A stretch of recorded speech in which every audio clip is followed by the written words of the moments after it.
Guys, I wanted to show you this spray that the company sent me. I have a 1-year-old dog that's pretty small and has a pretty small bladder, and we have had a hard time potty training her completely housebroken.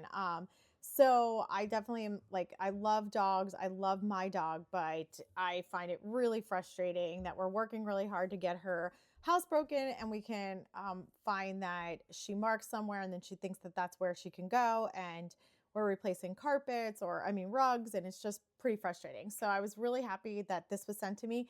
It has like a peppermint and thyme smell to it. It smells like very earthy, but not like artificial or fragrance. Like not perfumey.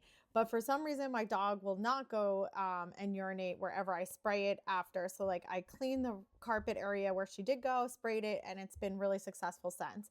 The product's made in the United States. It doesn't have alcohol in it, and it's paraben free. So those are all things that I like since I have young kids and I'm spraying it around the house and for the dog.